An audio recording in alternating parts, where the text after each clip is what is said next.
Pues nada, vamos a iniciar aquí unos vídeos en homenaje a esta tierra que es Soria, y vamos a contar la gesta de Numancia, que era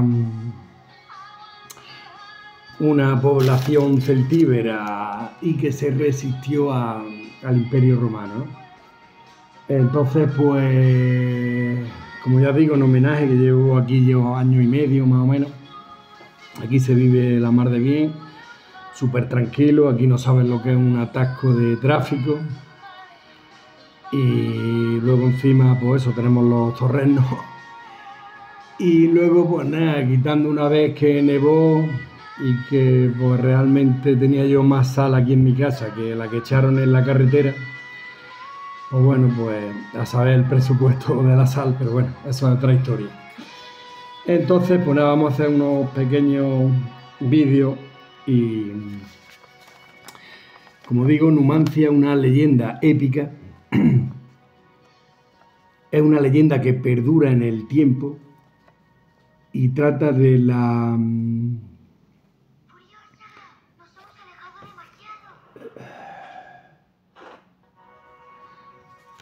valerosa resistencia que un grupo de celtíberos hace 2000 años se enfrentó al todopoderoso Imperio Romano. Miguel de Cervantes dijo que aun después de muerto tuvieron la suerte o tuvieron la gloria de que se escribiesen y se siguiera hablando de sus hechos, ¿no? Hasta nuestros días.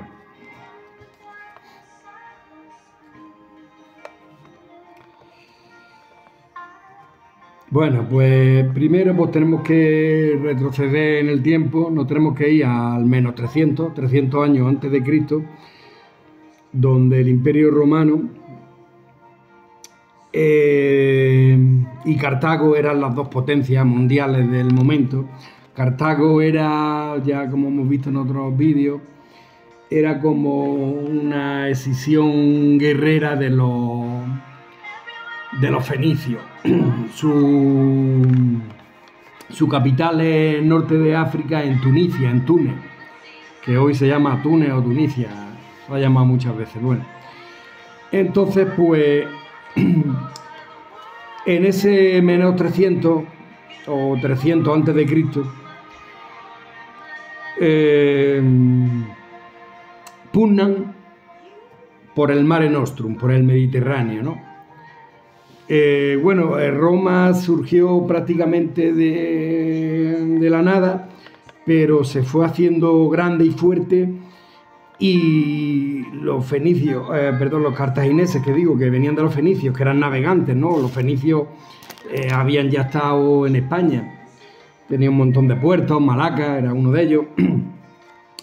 Pues entonces estos romanos fueron capaces de que en una embarcación que habían cogido de los fenicios, la copiaron, y ahí poco a poco empezaron, y al final se hicieron también fuertes navegantes. Por tanto, esta sería la primera guerra púnica, ¿no? Habréis escuchado hablar de las 3 guerras púnicas. Pues esta en el 300 antes de Cristo, como digo, pugnando por en la zona del Mediterráneo.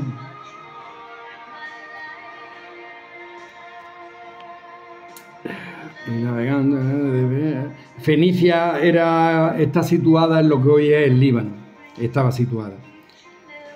Como digo, los romanos les copiaron un barco y se hicieron fuertes en el mar. Bueno, primera guerra púnica que pierde Cartago, y por tanto pierde la joya del Mediterráneo, que era la isla de Sicilia, y son obligados a pagar una cuantiosa indemnización de guerra en el Tratado de Utacio. Digamos que sería el primer Versalles de la historia, ¿no? Cartago, para reponerse y seguir siendo una potencia económica y militar, pues recurrió a expandirse hacia el oeste, ¿no? Donde sus antepasados, los fenicios, en el siglo VIII a.C., habían descubierto, que era Iberia. Ahí en Iberia, pues, ¿qué teníamos en Iberia? Pues había lo... allí había pueblo íbero y celta, y luego una mezcla de entre los celtas del norte y del oeste con los íberos del sur y del este, que se formó en el centro, que eran los celtíberos. Entonces, pues bueno, pues hay aquí un par de mapillas, pero bueno, pues se me quedarán muchos pueblos, pero había turbetanos, bastetanos, galaicos en Galicia, Asturias, cántabros, arébacos. Los arébacos van a ser los protagonistas de nuestro vídeo, eran celtíberos.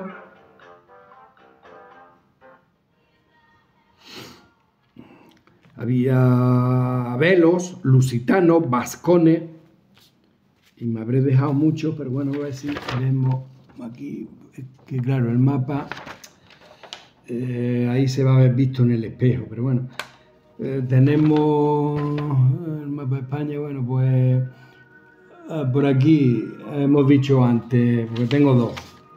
Aquí tenemos galaico, también hay lucenses, astures, cántabros, vascones, lusones, layetanos, que estos ya son aquí como para Cataluña, Girona. En el centro tenemos los vacceos,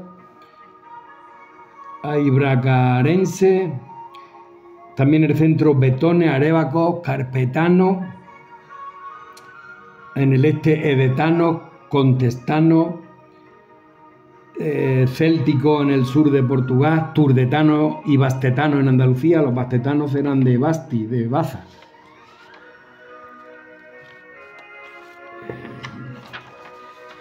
Pues bueno, más o menos. Pues entonces les quedaba, pues eso, ir a Iberia en busca de riqueza y de mano de obra para volver a conseguir un ejército y intentar empatar el partido, ¿no?, con los romanos. Bueno, pues entonces Iberia pues tenía, como digo, riquezas, tenía oro, plata, cobre, estaño, cereales, aceite, vino, fruta y mano de obra barata, esclavos.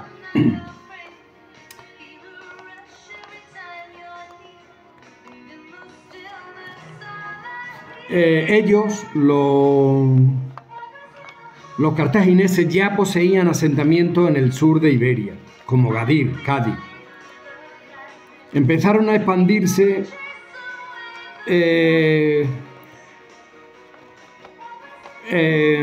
con tribus íberas, o sea, tratando con las tribus íberas mediante matrimonio, o apoyándoles contra otras tribus rivales, o sometiendo por la fuerza. Y así se fueron asentando en el sur y en el levante de Iberia, ¿no?, los cartagineses. Con la plata obtenida fueron formando un potente ejército de mercenarios íberos, ¿no?, pagándole en torno a Aníbal Barca. Aníbal Barca era el general más importante cartaginés.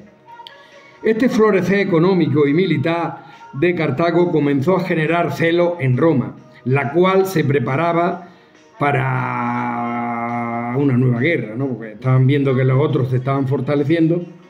Entonces solo necesitaban un casus belli, un pretexto, digamos.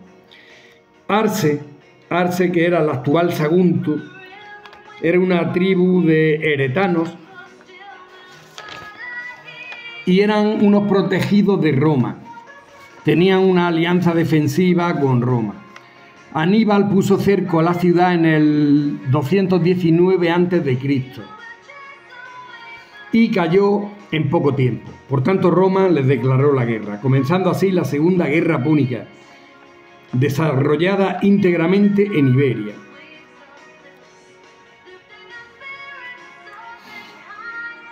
Repaso, como digo, la Primera Guerra Púnica fue el control del Mediterráneo, donde gana Roma, se lleva a Sicilia. Segunda, en el territorio de Iberia. Y la tercera, que será más adelante, que arrasarán y quemarán Cartago, ¿no? La actual túnel Tunisia del norte de África. Por tanto, digamos Roma 3, Cartago 0. Bueno, tengo que decir también que todo esto, la mayor parte, de momento es del canal Crónicas de Historia. Hay que nombrar las fuentes por si algún día te investigan y eso, que no digan que esto es una burda copia. Pero no obstante, tengo que enriquecerlo, tengo que ir otra vez a Garray, que es el pueblo donde está el Cerro de la Muela, que es donde estaba el poblado de Numancia, y ya está en un centro turístico, y a ver si hay un librillo así buenecete y mapilla y eso, ilustrativo, y para seguir haciendo más cosas. Bueno, entonces llegaron, le declara la guerra a Roma a Cartago y manda 2 legiones romanas con Ceneo, Escipión Calvo. Llegaron a Ampurias me parece que en el Ampurdán, sí, allí por Gerona. Sí, el antiguo Ampurdán, colonia griega era Ampurdán. En el 218 a.C., ¿no? Y un año después llega su hermano, el cónsul Publio Cornelio Escipión. Todos estos nombres no sonarán, porque luego habrá un Escipión que será el africano, que es un nieto de estos, que es el que ya acabará con todo la conquista de Iberia, y le dicen el africano porque es el que quemó Cartago, de la Tercera Guerra Púnica. Pero no me adelanto, pero bueno, son pinceladas. Entonces, a partir de ahora comenzarían los largos años de conquista íbera, sumando territorio, ¿no? Sometiendo a las tribus íberas. Del 211 a.C., ahí muere el Escipión en combate. En el 209 el hijo del cónsul Publio Cornelio Escipión, el africano.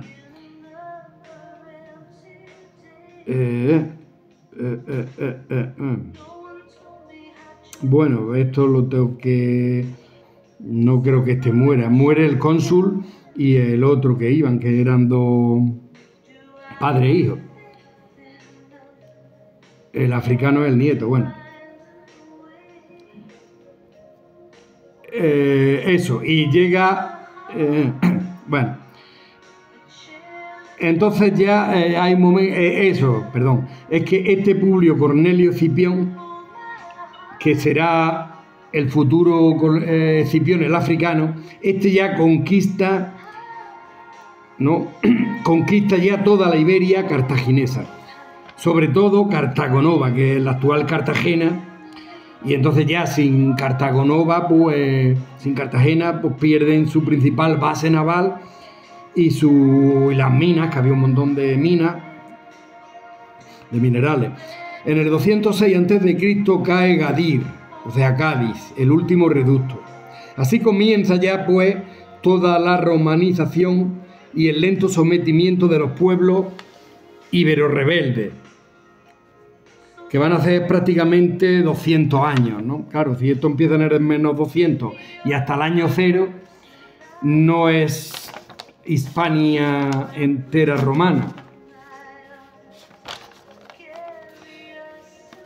Así que los norteafricanos cartagineses se habían quedado sin su principal base naval, Cartagena, en el 209 a manos de Publio Cornelio Escipión, hijo del fallecido cónsul del mismo nombre, apodado más tarde como el africano, ya que destruyó el Cartago original del norte de África, ¿no?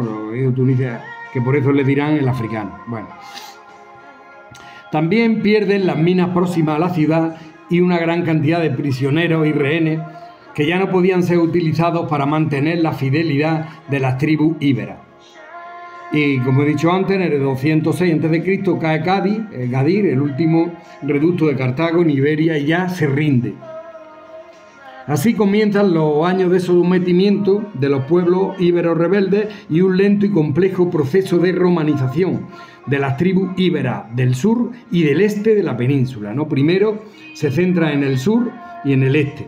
Comienzan a llegar a Hispania, pues, funcionarios y magistrados para administrar justicia, y pongo ya aquí su justicia, claro. Además, colonos y comerciantes romanos para afincarse en Hispania, ¿no? Imagino que Roma le ofrecería unos beneficios fiscales para tener un atractivo y emigrar a Hispania y tener población romana dominadora y dominante, y ya me he pasado. Y me voy a quedar aquí. En el 197 a.C. se crean las dos primeras provincias, Citerior al norte y este, que es con capital Tarraconensis, y la del sur, que se llama Ulterior, porque, o sea, Hispania Citerior y Hispania Ulterior, porque es la que queda más lejos de Roma, por eso es Ulterior. Y su capital es en Córdoba. Y bueno, pues ya está, ya seguiremos mañana si se puede.